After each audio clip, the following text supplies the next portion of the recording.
Bismillahirrahmanirrahim. Assalamualaikum warahmatullahi wabarakatuh. Selamat pagi, salam sejahtera untuk kita semua. Baiklah, anak-anak Bapak yang berbahagia, kita mulai materi kita pada pagi hari ini dengan membaca basmalah bersama-sama. Bismillahirrahmanirrahim.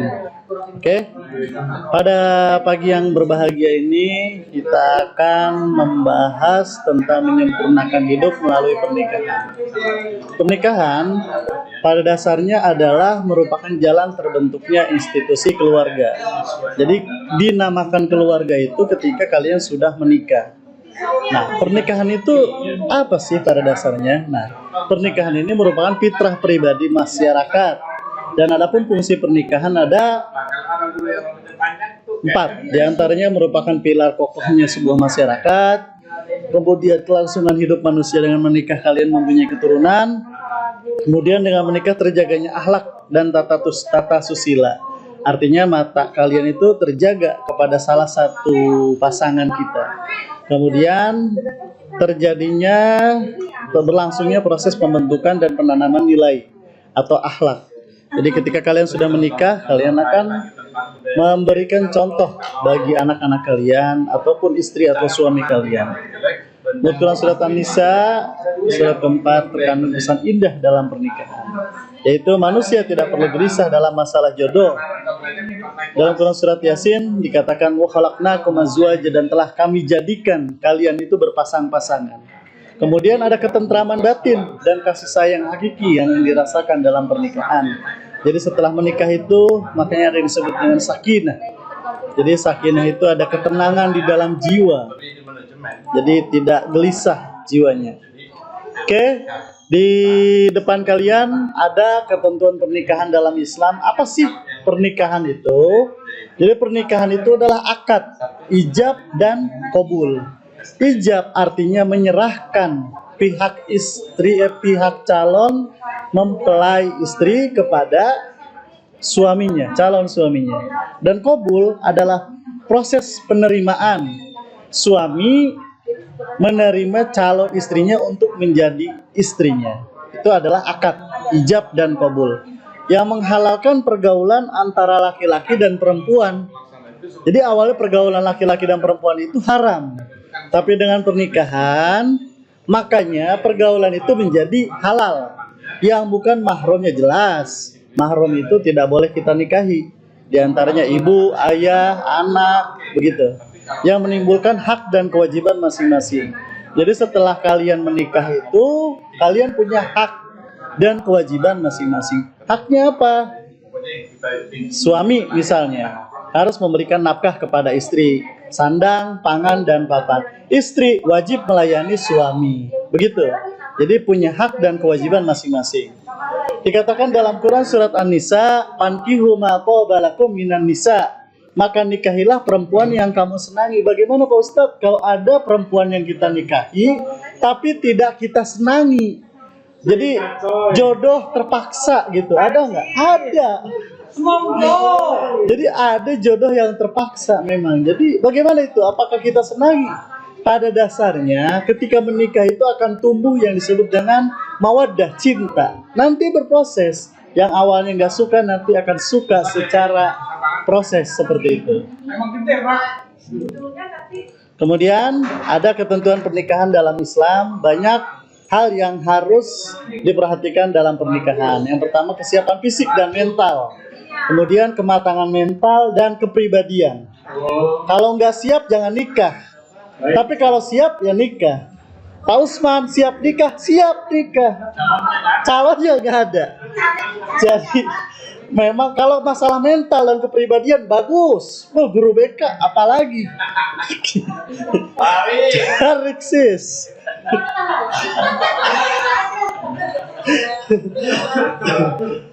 Oke, lanjut. Jadi di layar kaca kalian sudah ada faktor penting memilih pasangan nih, yang mungkin lagi dicari sama Pak Usman nih. Jadi ada 4 kriteria yang diberikan oleh Rasulullah. Yang pertama adalah hartanya, kecantikannya, keturunannya, dan agamanya. Maka pilihlah karena agamanya niscaya kamu beruntung. Ya taribat siadat. Maka hindari pasangan yang buruk kepribadiannya. Tetap memelihara kesucian diri dalam pergaulan karena pernikahan adalah ikatan suci. Memohon pertimbangan kepada Allah yaitu dengan melaksanakan sholat istikharah. Allahumma inni astaghfiruka bi ilmika wa astaqdiruka bi qudratikal azim. Allahumma in kana hadzal amru, sebutin urusannya, khairun li fayassirhu li faqdirhu li. Kemudian in kana hadzal amru syarrun li. Kalau memang dia itu jodohnya jelek, jauhkanlah dari kita, maka carilah jodoh yang lebih baik. Begitu. Jadi pada dasarnya kita tetap harus melaksanakan sholat istikharah. Oke, di hadapan kalian ada hukum-hukum pernikahan. Jadi nikah itu yang kalian ketahui hanya sunnah. Tapi pada dasarnya dalam Islam itu nikah itu ada beberapa hukum. Jadi di antaranya yaitu jaiz. Jadi boleh nikah atau boleh enggak. Nah, ini bagi orang yang memang tidak ditakutkan untuk berzina. Kemudian sunnah. Nah, sunnah ini dikhawatirkan berbuat zina, maka dia disunahkan untuk melakukan pernikahan. Nah, wajib ini harus melakukan pernikahan. Bagi siapa nih yang dikhawatirkan melakukan perzinahan, dia wajib melakukan pernikahan. Yang terakhir adalah makruh. Kok bisa nikah itu hukumnya menjadi makruh? Maka makruh itu belum mampu memberi nafkah, pengennya doang nikah, tapi dia belum mampu untuk memberikan nafkah. Dan terakhir hukum nikah itu adalah haram. Kok bisa nikah itu jadi haram? Yaitu bagi siapa saja yang menikah namun mempunyai maksud yang buruk. Misalnya dia ingin mengambil hartanya, balas dendam, maka tidak boleh melakukan pernikahan. Jadi hukumnya adalah haram. Oke, lanjut. Kemudian ada tujuan nikah. Di sini tujuan nikah ada 1, 2, 3, 4, 5. Pertamanya ada ketentraman hati, memperoleh keturunan, alat kendali bagi manusia agar tidak terjerumus, kemudian mewujudkan keluarga bahagia, terakhir memenuhi kebutuhan seksual. Nah, bagaimana nih yang sudah menikah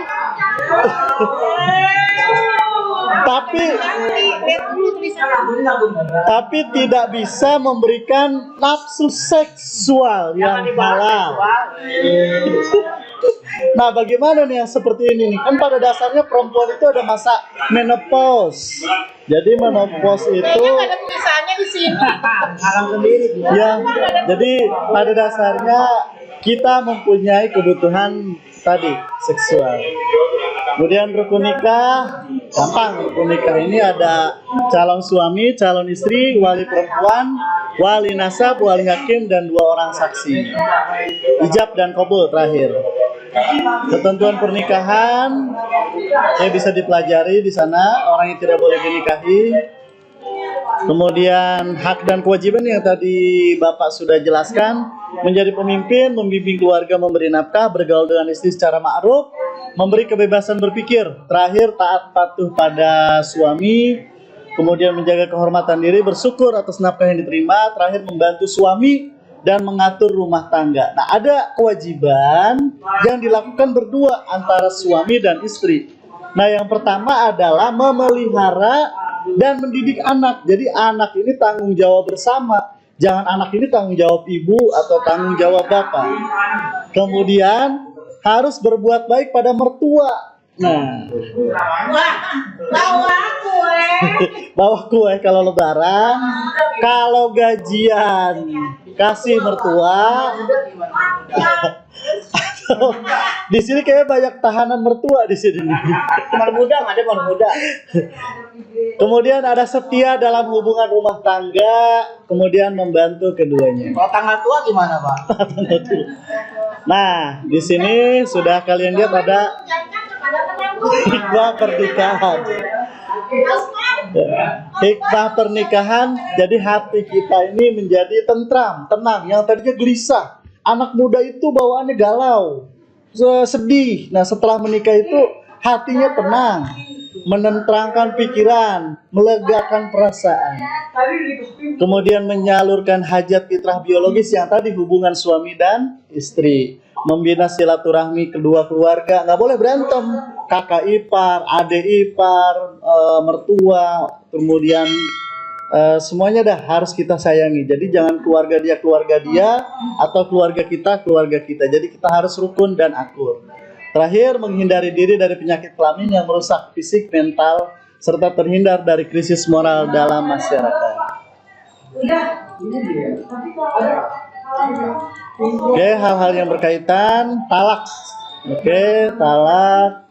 Kemudian ada macam-macam talak, hal yang berkaitan dengan pernikahan, jumlah batas talak, hal yang berkaitan dengan pernikahan, talak lagi, menjatuhkan talak, kemudian masih talak, nah hulu, kemudian pasak, idah, nah masa idah, hal yang berkaitan dengan pernikahan masih lanjut tentang idah.